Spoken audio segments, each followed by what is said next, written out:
Heavy is the head that has to manage all of this. Hey everyone, welcome back to my channel. We're now incentivized to buy what we already buy. Fumbling through college had me building. I also got some done on the other side. And that was right around, I would say, May, maybe, right before renewing the lease for this property. Welcome to the channel, Martha. Thank you for having me here. Oh, I was going to say, I am getting up there and names, I'll tell you what. Bills paid by other people, life was never this good. I had to step back, knowing that it's... Hey everyone, welcome back to the channel. So today we're going to talk about tariffs. What is a tariff? Because people always have these misconceptions on what a tariff is, how it's going to work, and how is it going to trickle down in our economy. Now, even some of the biggest analysts do not understand what a tariff is, how it's going to work, or how it's going to affect our economy as it is. So, with the president that we have in office, they've been talking about reciprocal tariffs. What does that mean? That means if you tariff us, we tariff you, right? If somebody is going to tax you for, I don't know, the food that you eat, and when they come into your store, you don't tax them, now you're going to tax them the same amount so that they know, hey, since you're charging me to eat at your establishment, I will also charge you to eat at mine. That is what a tariff, that's what a reciprocal tariff is. And so people don't truly understand that America hasn't really been tariffing a lot of these countries that are tariffing us. Now, did we have to at some point? Honestly, I would say the answer is yes. And the reason for that is because we are in trillions of dollars in debt. Trillions of dollars in debt. You see, people want to think America is strong. People want to think that America has it all and doesn't need for anything. But when you're trillions of dollars in debt and unable to pay it back, you are already fighting at a deficit. We're already fighting at a loss, and we need to find ways in order to get out of it. And so what happens is that there's two sides to the coin. Like China deciding to continue the tariff and raise it higher, while the U.S. and other countries are lowering their tariffs or erasing it completely. So what's going to happen is that there's going to be certain commodities now that are cheaper in our economy. And because it's cheaper, there may be more demand for it, which might boost inflation. But it also may lower inflation because now the cost of goods and services are much less. And so it's going to be less spending needed in order to purchase certain stuff, even if your income is not increasing. And so with that being said, the opposite can also be true.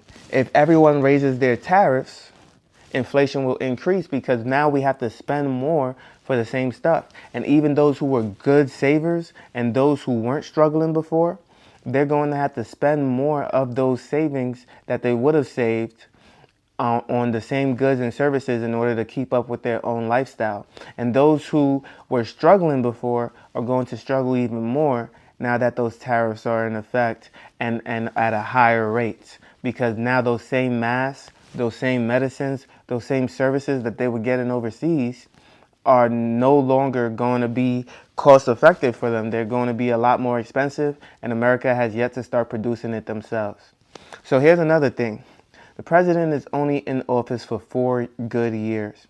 And what does that mean? That means that for a strong country or a stronger country, they can try and sit on the sidelines for 4 years without even negotiating, right? Because if you know that this president is going to be out of office in 4 years, if you're strong enough as an economy to survive, you won't even need to do business with the U.S. for those 4 years. You will suffer for 4 years and wait for another president to take over who is less aggressive and more willing to establish a mutual relationship. Now, the president believes that he's trying to establish a mutual relationship, whereas other countries are trying to do things within their own best interests. And sometimes that means tariffing the U.S. more than the U.S. tariffs them and trying to keep that pressure on. Now, I believe in the United States of America. I believe that we're strong enough to get through anything. But at the same time, our power is limited to a space and time, which is what president do we have in office, what type of backbone do they have, and are they willing to continue to fight back? Because I promise you, if we had 3 presidents back to back that stuck to the same agenda, then yes, there would be no reason to have a stalemate. There would be no reason to hold out. These trade wars would be over. But they already understand that, hey, this president is only in office for 4 years. And so if they, again, can hold out, they will. Now, weaker countries that do not have the means of holding out, they're going to drop their tariffs right away. They're not going to be the bulk of our income. They're not going to be the bulk of our, commodities. But it's going to make a difference the more and more countries that do so. Another thing that I want to state is that you're going to need more Americans doing some of these jobs, especially the ones that pay a lot more. So, for example, car manufacturing made in America, chip manufacturing made in America, any tech jobs that were overseas that can pay American workers, those high-paying jobs are what America is going to start to have to produce. And then we're going to have factory lines that make various different things, from face masks, PPE, safety gloves, all types of stuff. And it's going to have to be mass produced while also paying people minimum wage. And the reason for that is because they're going to have to keep costs cheap and effective while bringing in tons and tons and tons of products.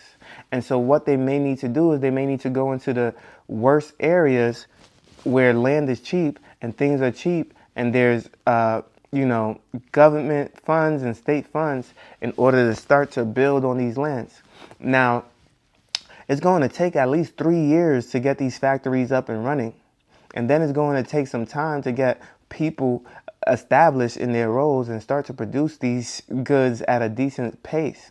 There's going to be hiccups. There's going to be manufacturing problems. I know. I worked for Amazon at a startup building. So I completely understand what it takes in order to start to get a building up and running and then hire enough people to fully staff and make things operational, right? And then to really get it up to scale and really ramp up, it's going to take a few years.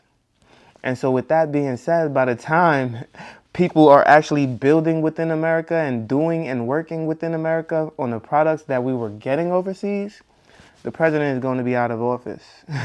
But if he does the job that he's supposed to do, the job will be done, right? If America is now making products in America, then we no longer have the need for said products elsewhere unless they're cheaper, unless there's no tariffs. When people know we need a certain product, that the demand is there, they can really do whatever they want.